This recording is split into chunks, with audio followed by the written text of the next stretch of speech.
Welcome to The Road. This is a weekly podcast of All Saints Lutheran Church. I'm your host, John Pedersen, and I serve as pastor. Each week, we reflect on faith, life, and navigating the road ahead. The language of journey is common when we think about life. It has its joys and challenges along the way, and we all need a little encouragement and guidance at times to keep us going. There's a word in the Bible, asphalia, which means truth, but it's the same root word we use in English for asphalt, if you can believe that. It's a solid surface that makes travel easier and more assured. And so every week we're going to be exploring elements of faith and life that keep us on the road. Faith isn't about living a perfect life. It's about finding our way, getting through rough spots, but seeking out those great vistas too. You can find my weekly message here, but you'll also find special conversations with guests who have insights on things like wellness, parenting, and living with unique purpose. If you appreciate this podcast, remember to subscribe where possible and share it with a friend. Here's this week's message. Well, as I talked with some of you on the way in, I'm sure you noticed the Canadian wildfire smoke in recent days. Hopefully forecasts are correct and it will be fully moved out tomorrow. It's become kind of a standard part of summer now. If the smoke hasn't left you a little unsettled, both of today's readings probably have accomplished that.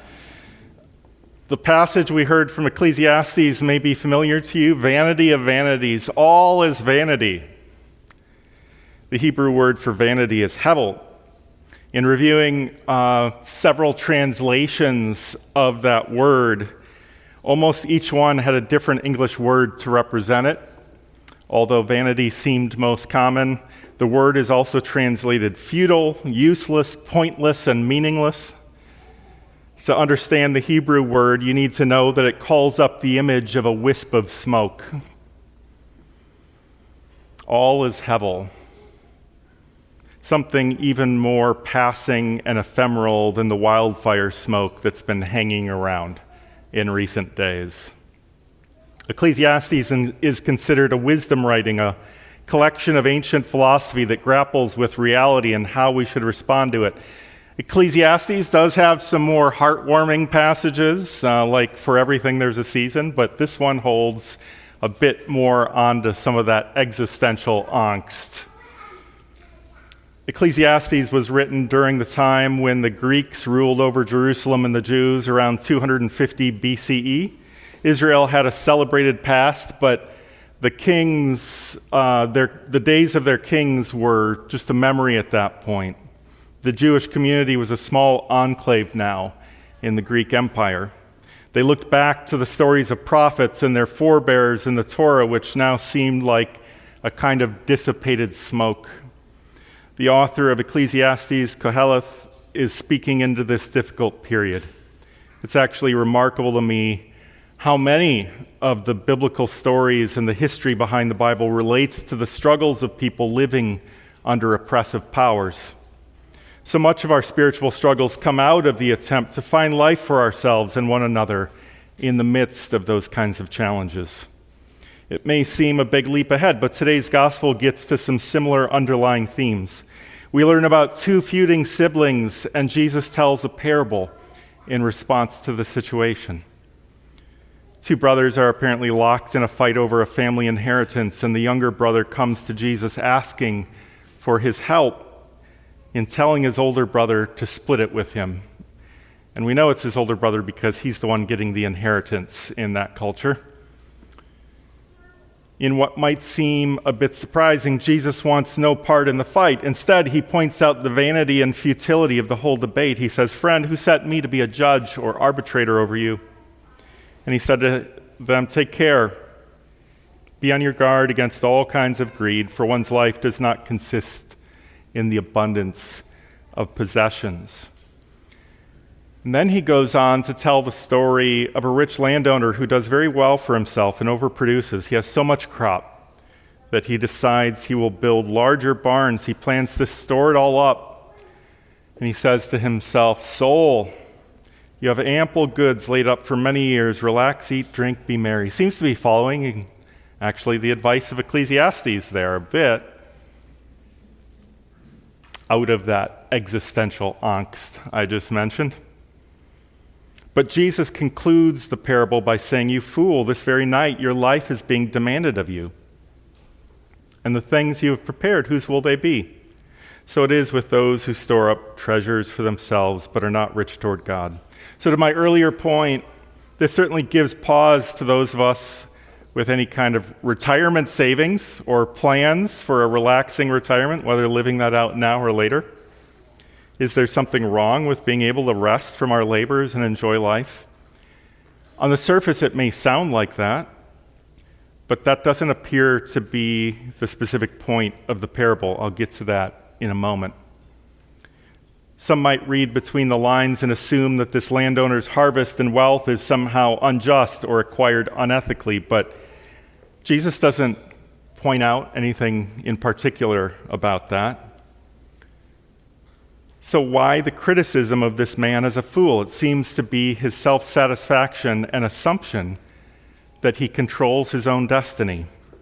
He has placed his trust in his possessions. They will save him. And yet, we know that possessions are ephemeral. They come and go like the wind in a puff of smoke. It's contrary to the wisdom of Psalm 62, if riches increase, do not set your heart on them. In other words, place your ultimate trust in eternal things instead. Wanted to make one additional interpretive note about the fate of the landowner. I think it's common to hear the pronouncement of his fate as if God is the one demanding his life that night, but it doesn't specify that. Are jealous neighbors showing up that night out of anger for his hoarding while they have little? We don't know. There may be many possible scenarios. But the final lesson for the feuding brothers is this: so it is with those who store up treasures for themselves but are not rich toward God. Perhaps the image of a life ending suddenly amidst a large onset of wealth is intended to foreshadow how the feud between the brothers will end if they don't find a way to set different priorities. Vanity of vanities. The accumulation of wealth is like chasing after the wind if we believe that our life and salvation comes from it. Christian faith offers a different path. It begins with what Jesus says at the end, being rich toward God. And what does that mean, to be rich toward God? Although the language of being rich toward God brings a financial response in mind, there is a relational component. Love the Lord your God with all your heart, with all your soul, with all your mind, with all your strength. In contrast to the landowner's mindset, which was focused on his physical possessions, faith turns us to a relationship with God rather than things. The one who created us desires a relationship with us. God's vision for life and abundance for all is lost when we turn our focus only to our own life and well-being. In the end, while God desires a relationship with us, what we learn is that God does not need or want our sole attention. The prophet Micah asked the question, so what does the Lord require? And in Micah 6:8 he says, he has told you, O mortal, what is good, and what does the Lord require of you but to do justice and to love kindness and to walk humbly with your God. Loving God means turning our attention and care towards others as well. To embrace God and our neighbor, we need to be prepared to release our hold on what we possess for ourselves, our wealth, our status, our comfort. Giving of ourselves and our possessions is a spiritual practice that teaches us to let go of our trust in the wrong things and a scarcity mindset and say, I have enough. An attitude of scarcity can be present regardless of how much we have. Giving helps us draw a line for ourselves and choose not to worry. To decide that we have enough, it helps us build generosity and gratitude. And that's the kind of perspective that so much ancient wisdom, including scriptures, tries to remind us about. We can stockpile wealth, possessions, and what we believe we need for ourselves, and yet to have a healthy relationship with all of that, it's important to keep perspective. It doesn't really belong to us. We're just caretakers or stewards of it all. We take care of it and manage it during the time it's in our possession. To begin with that perspective frees us to have a healthier relationship with our possessions, with God and with one another. We don't cling to it all and grasp it as a primary source of security and fulfillment. We loosen our grip a bit And as we do that, it also loosens its grip on us. We live at a time in which there is a massive concentration of wealth in the world and in our own country. And many of us may not see the disparity because we are increasingly divided by zip codes and addresses. This has been steadily increasing over decades. The vast majority of the country, about 80% by one report, lives paycheck to paycheck. About 50% of Americans carry credit card debt month to make it, and with high interest rates, we understand what this means. This contributes to a sense of futility for many, that no matter how hard they work, they can't meet basic needs. This contributes to that futility that we talked about in Ecclesiastes earlier. Yet those with the very most continue to find ways to amass more and more, and to take away assistance and protections from those struggling here and abroad. To say that this all seems like vanity is to put a kind construction on it. There can, in fact, be a sort of nihilistic outlook for those who have much and believe there is nothing more than to eat, drink, and be merry. Nothing more than to accumulate more for the game and the fun of it at the expense of others. And so we're called to heed the words of Jesus and the prophets. And what does the Lord require of you but to do justice, to love kindness, and to walk humbly with your God?